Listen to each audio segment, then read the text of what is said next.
regreso junto a ustedes. Estamos en tu conexión matinal cuando son las 10 de la mañana con 5 minutitos. Bueno, contarles que en Chile es bastante seguido, fíjate Catalina, la gente que muere por ACV, accidente cerebrovascular. Esto en el fondo entiendo que es un infarto.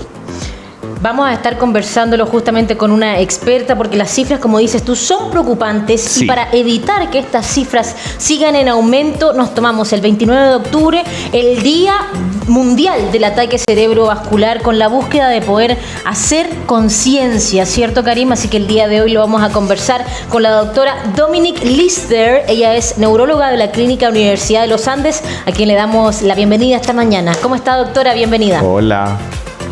Hola Catalina, hola Karim, gracias por la invitación. Doctora, justamente estamos con Catalina contándole a la gente que sintonice el canal para que podamos conversar de esto. Siempre da la sensación, y mire, se lo voy a exponer de alguna manera, algo que he escuchado entre mucha gente, que un infarto, en este caso cerebrovascular, viene en el momento menos esperado. Así lo entendemos los que no sabemos del tema, ¿o no? ¿Hay algún síntoma, algo que podamos prever? Sí, mira, un ACV o ataque cerebrovascular es una enfermedad cerebral aguda que se produce principalmente por dos formas. Ya. La primera es cuando se ocluye, o sea, se tapa un vaso del cerebro. A eso se le denomina infarto cerebral o ACV isquémico, y es porque se tapa el vaso sanguíneo, entonces le deja de llegar oxígeno y sangre, nutrientes a esa porción del cerebro, por lo tanto ese cerebro muere, ¿cierto? Y la segunda causa es cuando se rompe un vaso dentro del cerebro, y eso se le llama ACV hemorrágico o derrame cerebral, como más bien lo conocen las personas.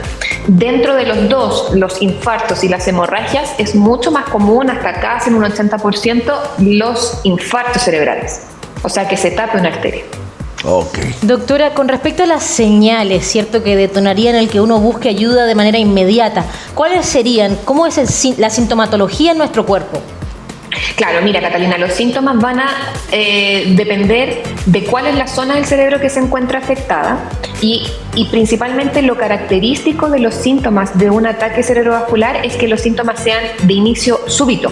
De un momento para otro yo parto con cualquier síntoma neurológico. Dentro de todos esos síntomas neurológicos se habla de 3 síntomas cardinales que se dan en la gran mayoría de los pacientes con ACV, que son: 1, tener debilidad en la cara o la mitad de la cara chueca, ¿cierto?, caída. 2, debilidad en los brazos o en las piernas, generalmente es de un mismo lado, o sea, un mismo brazo, una misma pierna. Y la tercera es cualquier dificultad para hablar, ya sea para entender el lenguaje como para expresarme el lenguaje. Si yo tengo tan solo uno de esos 3 síntomas, es altamente probable de que yo esté sufriendo un ataque cerebrovascular. Por lo tanto, ante la presencia de cualquiera de los 3, la indicación sería no esperar y acudir de inmediato a un servicio de urgencia. Ok. ¿Cuál sería la diferencia de esto, doctora, con una aneurisma? Ya, el aneurisma es una malformación de la pared de la arteria, lo cual cuando se rompe da una hemorragia cerebral. Uh-huh. Ya, pero finalmente terminamos en lo mismo, ¿no? O sea, en el fondo los síntomas podrían ser muy similares. Claro. La rotura de un aneurisma iría dentro de la categoría de ACVs hemorrágicos, ¿ya? Característicamente, cuando se rompe un aneurisma, aparte de los síntomas neurológicos que ya les expliqué, está muy característicamente un dolor de cabeza muy intenso, muy súbito, descrito como el dolor de cabeza más grande de toda la vida. Eso es muy característico de la rotura de un aneurisma cerebral. Okay. Importante conversar de estos temas, doctora. Y bueno, también que usted nos aclare cuáles serían los factores de riesgo que podrían generar en una persona efectivamente un ACV, alguna conducta en particular, algún consumo de algún alimento en particular. Cuéntenos usted, que es la experta. Sí, mira, existen factores de riesgo que son modificables y no modificables. Dentro de los no modificables, el más importante es la edad. A medida que yo tengo más años, más riesgo tengo de hacer un ataque cerebrovascular, y eso lamentablemente no lo podemos cambiar. Pero sí la gran mayoría de los factores de riesgo modificables sí podemos cambiar y sí podemos prevenirlo, que principalmente el más importante en Chile, en la población chilena, es la hipertensión arterial, también la diabetes, el colesterol alto, tener un índice de masa corporal elevado, ¿cierto? Hábitos poco saludables como una dieta poco saludable, el ser sedentarios, el fumar, el abuso de alcohol, las drogas, también esos son factores de riesgo que aumentan las posibilidades de tener un ataque cerebrovascular. Doctora, no sé si es idea mía, dijo un índice de masa muscular alto. Un índice de masa corporal, o sea, tener corporal, ¿ya? Perdón. Ahora, sí. Doctora, todo esto, ¿cómo se puede prevenir? Hay gente que dice, mira, una dieta correcta, hay otras personas que prefieren tomarse una pastilla, otros quieren entrenar. ¿Cuál sería para usted un cuidado adecuado? Yo creo que el concepto principal, y dejar eso como bien claro a la población, es que los ACVs son enfermedades que son tratables, que son rehabilitables y que sobre todo son evitables. ¿Ya? Entonces, sí es muy importante, si es que yo tengo algún factor de riesgo cardiovascular, ya sea hipertensión, diabetes, el colesterol alto, mantener a raya y bien controladas todas esas patologías. Después, sí o sí, tener hábitos de vida saludable, realizar ejercicio, ¿cierto? O sea, tener una alta actividad física y además realizar ejercicio al menos 3 veces a la semana. Esa es una opción. No fumar, una dieta saludable. Se habla que la dieta más saludable para el cerebro es la dieta mediterránea. Ya. Doctora, y el estrés, que bien sabemos que gran parte de la población padece alguna situación estresante prácticamente todo el día, ¿eso tiene algún rol en particular en producir una ACV o no necesariamente? Sí. Esa es una pregunta que me hacen mucho y porque la verdad es que estamos mucha gente con estrés, y la verdad es que el estrés propiamente tal lo que hace es que si es que yo tengo algún factor de riesgo podría descompensarme esa patología. Por ejemplo, si es que yo tengo hipertensión y además vivo en una situación de estrés, se va a liberar una hormona que es el cortisol, que lo que hace es que me aumente la presión. Entonces mi presión arterial va a estar descontrolada, al igual que la diabetes o cualquier otra patología que yo tenga. Entonces, claro, el estrés sí juega un factor gatillante de los ACVs, pero más que nada lo que hace es descompensar todas las otras patologías.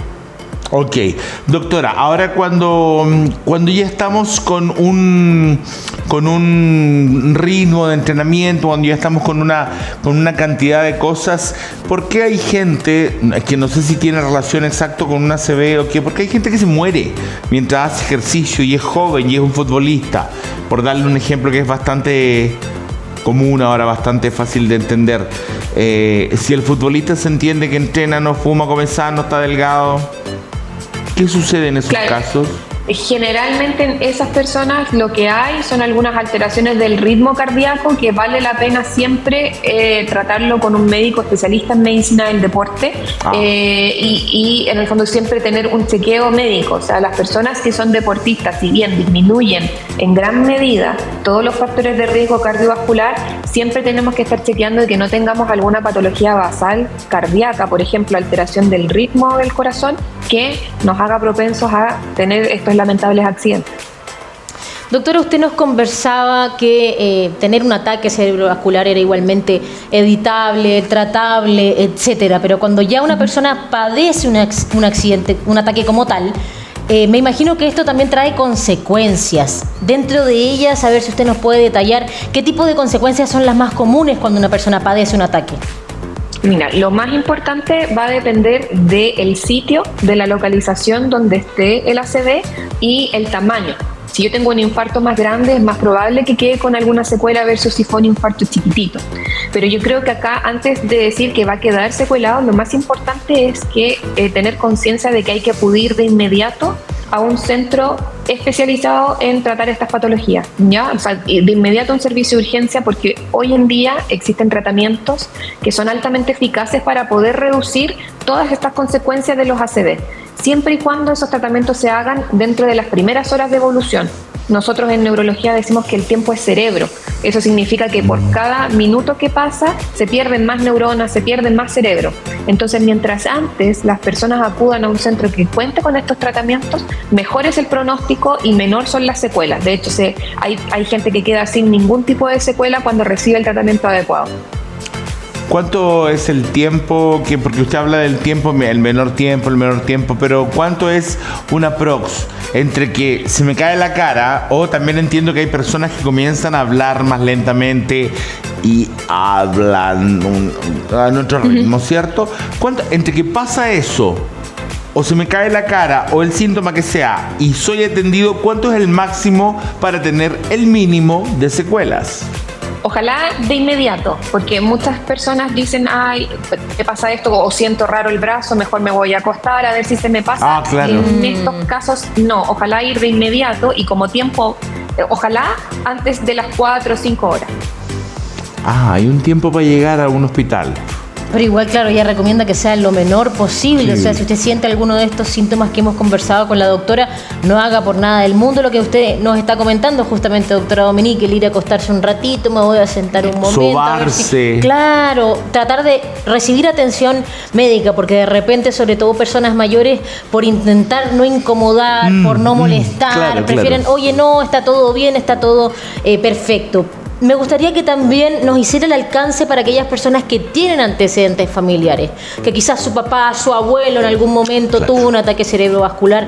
¿Hay primero, ¿hay algún riesgo asociado a esto? Y segundo, ¿hay alguna forma de reducir este riesgo? Claro, de partida las personas que ya han sufrido un ataque cerebrovascular tienen más riesgo de sufrir otro versus una persona que nunca lo ha tenido en su vida. Y generalmente lo que se hereda a la familia no es el ACV como tal, sino que son los factores de riesgo. Por ejemplo, yo tengo mis papás diabéticos, hipertensos, es probable que yo herede o tenga más riesgo de hacer hipertensión y diabetes. Y de esa forma también voy aumentando mi riesgo de hacer ataque cerebrovascular. Y la forma de prevenirlo es, en el fondo, tratar todos los factores de riesgo cardiovascular. En el fondo es mantener una vida sana, reducir el colesterol, no fumar, no consumir alcohol o droga, etc. Doctora, y todo esto, me imagino que mucha gente, no sé, dice, no sé si usted la ha tocado, yo creo que sí, me tomo una cardioaspirina, ¿realmente ayuda? Esa es una muy buena pregunta. Ojalá no. ¿Ya? No. ¿Por qué? Porque los síntomas de una ACV, ya sea un infarto o una hemorragia, la mayoría de las veces son indistinguibles. O sea, yo clínicamente es muy difícil diferenciar si es un infarto o si hay sangre en la cabeza. Y si yo me tomo una aspirina antes de hacerme una imagen para diferenciar si hay sangre o si es un infarto, podría empeorar esa hemorragia. Por lo tanto, no es recomendable tomar aspirina. No, pero yo lo decía, si es recomendable tomar en tu vida todos los días una. Ya, ahí sí, pero eso va a depender y de persona a persona. La aspirina es un fármaco que se usa para prevenir que ocurran nuevos ataques cerebrovasculares, pero tiene que estar indicado de persona a persona porque va a depender de las patologías que yo tenga y el tipo de ataque cerebrovascular, si es que está indicado el uso de aspirina de forma crónica o no. Ese es un llamado importante, no a automedicarse, que es súper común también aquí en Chile. Doctora, bueno, si bien usted comentaba que el tiempo era vital para evitar las secuelas, pero no me respondió mi pregunta con respecto a qué tipo de secuelas efectivamente puede padecer una persona con ACV. Claro, si es muy grave, por ejemplo. Como te digo, las secuelas van a depender del lugar donde se produjo el infarto o la hemorragia, pero generalmente pueden ser secuelas de tipo motora, o sea, dificultad para mover algún brazo o una pierna, pueden haber dificultades en el lenguaje, ya sea para articular las palabras, para entender el lenguaje o también para emitir el lenguaje puede haber alguna alteración, pueden haber síntomas visuales, dejar de ver algún sector del campo visual, ¿ya? Pueden haber alteraciones a nivel del equilibrio, de la sensibilidad de distintas regiones del cuerpo. La cantidad de secuelas que uno puede tener son muchas y como te digo va a depender del sitio donde se produjo el ACV. Ok, doctora, y por otra parte, la persona pierde la capacidad cognitiva, que yo no le entienda a alguien lo que me está diciendo o que yo no me pueda expresar respecto a algo que quiero decir o hacer o lo que sea, es necesariamente está relacionado con que estoy perdiendo la capacidad de pensar. Por ejemplo, en el fondo, ¿puedo tener un ACV y producto de eso quedar demente? Sí, hay tipos de demencias que son de origen vascular, que eso se produce cuando yo tengo una serie de infartos cerebrales de forma mantenida y prolongada en el tiempo. Generalmente cuando es un solo infarto no produce deterioro cognitivo, pero sí la acumulación de infartos en distintas localizaciones del cerebro sí puede llegar a generarme un deterioro cognitivo. Oh. Perfecto. Y en la fase de recuperación, doctora, situémonos en que quizás alguien pueda estar en sintonía del 14.1 y se está recuperando y está yendo, ¿cierto?, a las terapias, está en tratamiento porque perdió gran parte de sus funciones motoras, ejemplo, del lado izquierdo de su cuerpo. ¿Qué recomendación usted le daría a esa persona? Yo creo que lo más importante es contar con un equipo que sea multidisciplinario. O sea, acá los neurólogos no estamos solos, sino que estamos con un gran equipo de rehabilitadores detrás, que son los que hacen la mayor cantidad de la pega post-infarto. Que ahí están los kinesiólogos, los terapeutas ocupacionales, los fonoaudiólogos, los psicólogos, ¿ya? Y ojalá contar con un centro que tenga todas estas distintas especialidades con profesionales capacitados en tratar los accidentes cerebrovasculares. Ok. Doctora, ahora las personas que se ejercitan o las que están siempre en una dieta y se han cuidado y les llega igual uno de estos accidentes cerebrovasculares, ¿tendrían mejores opciones de recuperarse que alguien que es sedentario o alguien que no hacía dieta? Buena pregunta. Sí, siempre la gente que es deportista tiene mejor capacidad de recuperación, pero de nuevo va a depender del tamaño del infarto y de dónde es el potencial de recuperabilidad que va a tener después a posterior. Ya, doctora, pero justamente usted dice, ¿a dónde está? ¿A qué se refiere? ¿A que si me dio acá o acá o acá o acá? ¿Es distinto? Exacto. Es distinto porque en el cerebro, por ejemplo, el origen de la movilidad de la mano se ubica en una cierta parte del cerebro. Mi pierna en otro lado, los ojos en otra parte. Entonces, por eso depende de en qué sitio es el infarto, de qué secuela yo voy a tener y también del tamaño, porque por ejemplo, si yo tengo un gran infarto que me abarca todo el hemisferio derecho, muy probablemente yo no pueda hablar, no pueda ver bien, no pueda mover mi extremidad bien. Versus si es un infarto muy, muy pequeño que solamente me afecta, ejemplo, la movilidad de la mano y nada más. Doctora Dominique Lister estuvo conversando con nosotros. Ella ya es neuróloga de la Clínica Universidad de los Andes. Gracias, doctora, por esta conversación y sobre todo usted que está en sintonía, por favor, vaya a chequear su salud. Gracias, doctora. Que esté bien. Gracias, que tengan un buen día. Igual usted. Karin, perdóname. No se preocupe, sí. Da lo mismo. Vamos a seguir aquí en Tu Conexión Matinal. Vamos a seguir igual, sí, vamos a seguir acá en Tu Conexión Matinal. Ojalá que la entrevista le haya servido a mucha gente que en realidad, Cata, me da esa sensación con los ACV. Como que a veces te está pasando algo y uno no sabe identificarlo.